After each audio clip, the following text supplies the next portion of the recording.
आपका हमारे चैनल रोजगार विद जीएस ग्रुप है। आज हम देखने वाले हैं बहुत ही इम्पोर्टेंट टॉपिक सुप्रीम कोर्ट भारतीय न्यायपालिका। तो आज हम शुरू करते हैं, सुप्रीम कोर्ट शुरू करने जा रहे हैं। ये एक ऐसा टॉपिक है, बहुत ही इससे ज़्यादा क्वेश्चन पूछे जाते हैं। आज हम देखने वाले हैं बहुत ही कम समय में सुप्रीम कोर्ट क्या है, कैसे स्थापना हुई थी, किस अनुच्छेद में सुप्रीम कोर्ट की व्याख्या दी गई है, कितने न्यायाधीश होते हैं और सुप्रीम कोर्ट के कौन से कार्य होते हैं। तो सुप्रीम कोर्ट जो है अनुच्छेद 124 में दिया गया है, भाग 5 के अंतर्गत इसकी व्याख्या की गई है सुप्रीम कोर्ट की। तो पहला पॉइंट क्या हो जाएगा, सुप्रीम कोर्ट किस अनुच्छेद के अंतर्गत आता है, 124। ठीक है दोस्तों, 124 से लेकर 147 तक सुप्रीम कोर्ट का संबंध है अनुच्छेद 124 से। और इसका जो गठन हुआ था वह हुआ था 26 जनवरी 1950। ये तिथि आप याद रखेंगे। खास तौर पे पुलिस परीक्षा वाले बच्चे इस वीडियो को ज़्यादा से ज़्यादा शेयर करें। बहुत कम समय में बहुत ही अच्छे नोट्स आपको प्रोवाइड कराए जा रहे हैं। ठीक है दोस्तों, तो 26 जनवरी 1950 को हमारे सुप्रीम कोर्ट का गठन किया गया था। किस अनुच्छेद में सुप्रीम कोर्ट की व्याख्या दी गई है, अनुच्छेद 124। ठीक है दोस्तों, अब इसमें न्यायाधीशों की कुल संख्या कितनी होती है, इसमें न्यायाधीश होते हैं 34, 33 न्यायाधीश, एक मुख्य न्यायाधीश। ठीक है, वर्तमान में इसकी न्यायाधीशों की सेवानिवृत्ति की आयु उम्र क्या होती है, इसमें जो सुप्रीम कोर्ट में न्यायाधीश होते हैं उनकी रिटायरमेंट की आयु होती है 65 वर्ष। ठीक है दोस्तों, न्यायाधीश नियुक्त होने की अर्हता, भारत का न्यायाधीश नियुक्त होने के लिए क्या क्या योग्यता व्यक्ति के अंदर होनी चाहिए। तो वह पहला तो भारत का नागरिक होना चाहिए, चाहे आप राष्ट्रपति के लिए हों, प्रधानमंत्री के लिए हो, सुप्रीम कोर्ट के न्यायाधीश के लिए हो। सबसे पहली वरीयता दी जाती है भारत का नागरिक हो। वह उच्च न्यायालय ऐसे 2 या अधिक न्यायालयों में कम से कम 5 वर्ष तक का न्यायाधीश रहा हो। उच्च न्यायालयों में या 2 से अधिक न्यायालयों में कम से कम उसने 5 वर्ष तक का न्यायाधीश का कार्यकाल पूरा करा हो। ठीक है दोस्तों, और एक शर्त ये होनी चाहिए, या तो वह उच्च न्यायालय में 10 वक्त तक अधिवक्ता रहा हो, 10 वर्षों तक। तो 2 शर्तें क्या हो गई, 5 वर्ष तक न्यायाधीश का काम किया हो या 10 वर्ष तक अधिवक्ता रहा हो, तो वह व्यक्ति सुप्रीम कोर्ट का न्यायाधीश बन सकता है। और राष्ट्रपति की नज़र में वह विधिवेत्ता हो, यानी विधि का जानकार हो। ठीक है दोस्तों, अब इसकी नियुक्ति कैसे की जाती है, इसकी नियुक्ति राष्ट्रपति द्वारा की जाती है। ये तो इसकी योग्यता हो गई। अब नियुक्ति कैसे की जाएंगी, राष्ट्रपति द्वारा। कॉलेजियम व्यवस्था होती है पूरी। कॉलेजियम व्यवस्था क्या होती है आगे पढ़ेंगे हम।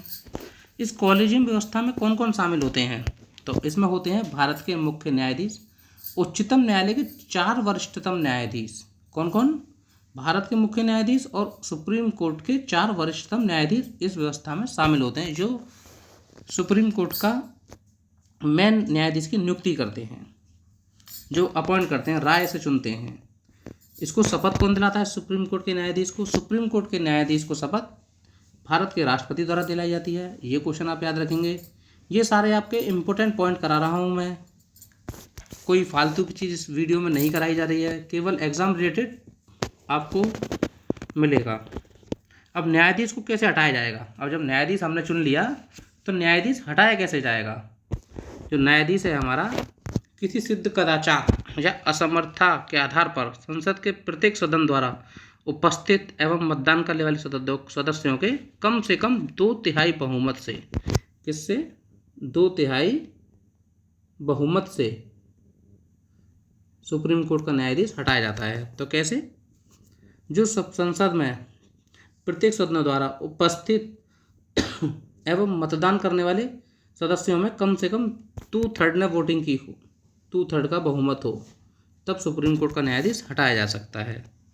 तो ये था हमारा सुप्रीम कोर्ट एक नज़र में। अब हम सुप्रीम कोर्ट की थोड़ी सी व्याख्या देख लेते हैं।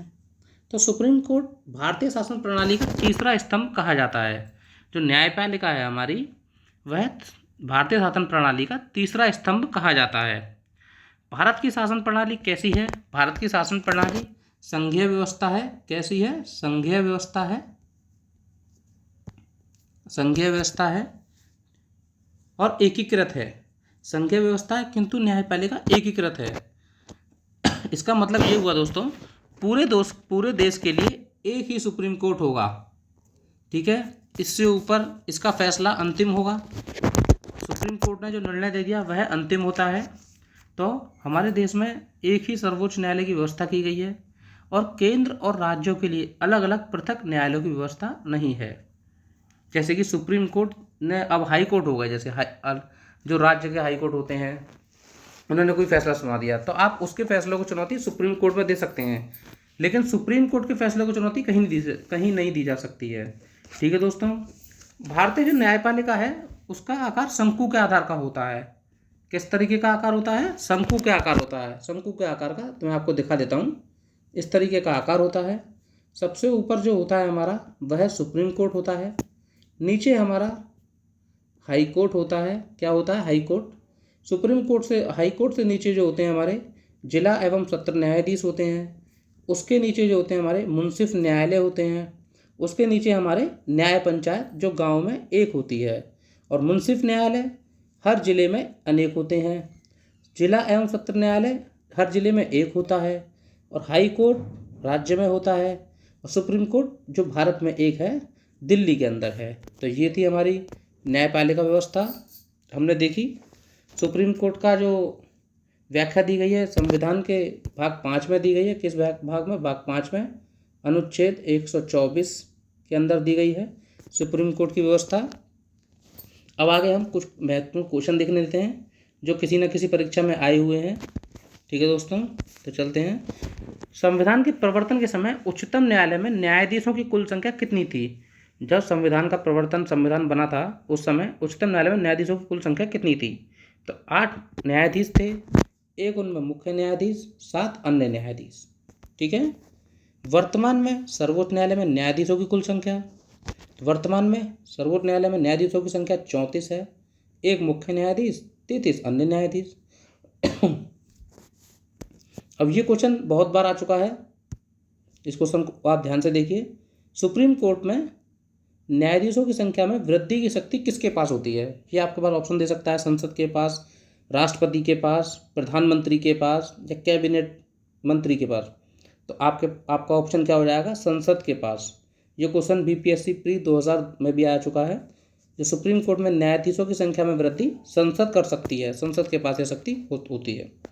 भारत में उच्चतम न्यायालय का उद्घाटन किस तिथि को हुआ था?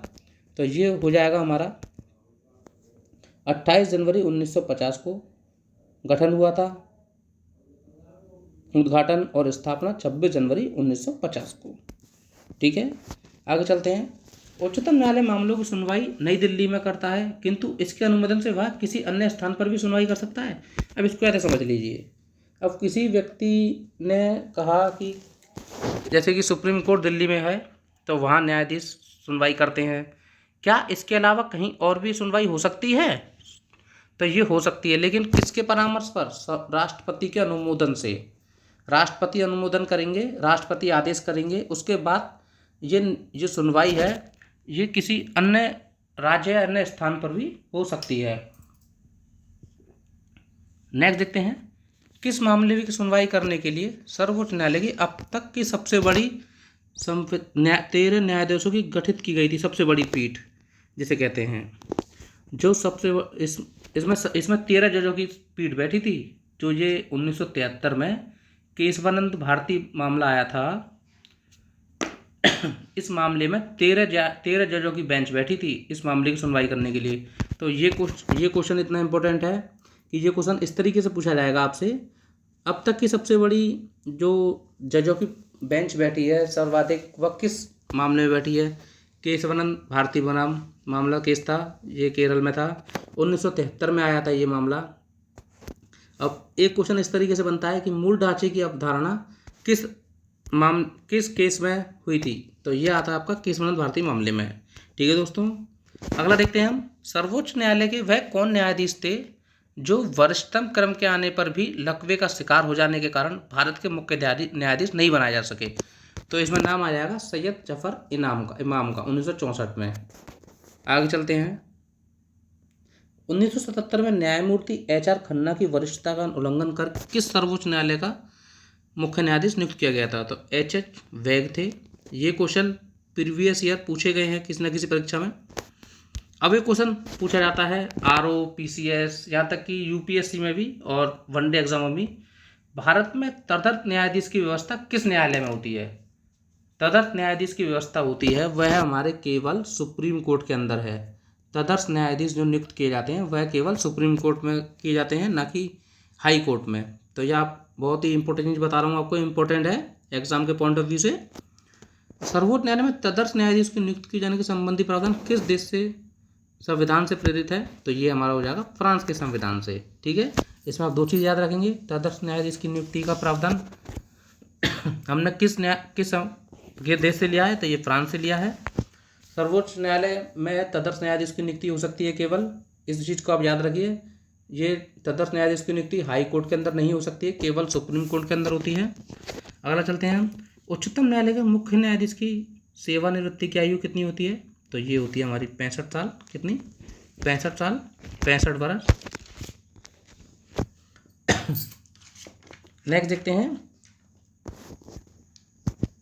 कि सर्वोच्च न्यायालय के किसी न्यायाधीश को उसके पद से हटाने की प्रक्रिया संविधान के किस अनुच्छेद के तहत की गई है? तो ये की गई है अनुच्छेद 124(4) के तहत। किसके तहत? अनुच्छेद 124(4) के तहत। नेक्स्ट, किन आधारों पर सर्वोच्च सुप्रीम कोर्ट के न्यायाधीश को हटाया जा सकता है? तो ये हमने पहले देख चुके हैं हम, सिद्ध कदाचार और असमर्था के आधार पर। ठीक है, नेक्स्ट देखते हैं, किस प्रकार के सर्वोच्च न्यायालय के न्यायाधीश अपने पद से हटाए जा सकते हैं? संसद में महाभियोग का प्रस्ताव पारित होता है और राष्ट्रपति के आदेश पर। इसमें क्या होता है? संसद के दोनों सदनों के उपस्थित एवं मतदान के सदस्य 2/3 बहुमत से इसको पास कर देते हैं, तब जो सुप्रीम कोर्ट के न्यायाधीश को हटा दिया जाता है। तो देख लेते हैं, ये भी हम पढ़ चुके हैं कि संसद की कुल सदस्य संख्या के बहुमत और उपस्थित मतदान को 2/3 बहुमत पास कर हो जाता है, तो उसके बाद सुप्रीम कोर्ट के न्यायाधीश को हटा दिया जाता है। तो दोस्तों, ये हमने देखा था कुछ थोड़े ही समय में सुप्रीम कोर्ट का गठन कब किया गया था, कितने न्यायाधीश होते हैं, किस अनुच्छेद के अंदर सुप्रीम कोर्ट का व्याख्या की गई है, सेवानिवृत्ति की आयु कितनी होती है, न्यायाधीशों की संख्या कितनी होती है, शपथ कौन दिलाता है, किस तरीके से हटाया जाता है, नियुक्ति कौन करता है। तो इस वीडियो में आपको सब चीज़ बताई गई है, सब कुछ बताया गया है। आपको वीडियो कैसी लगी कमेंट बॉक्स में ज़रूर बताएं। ऐसी ही वीडियो पाने के लिए हमारे चैनल को शेयर एंड सब्सक्राइब करें। धन्यवाद।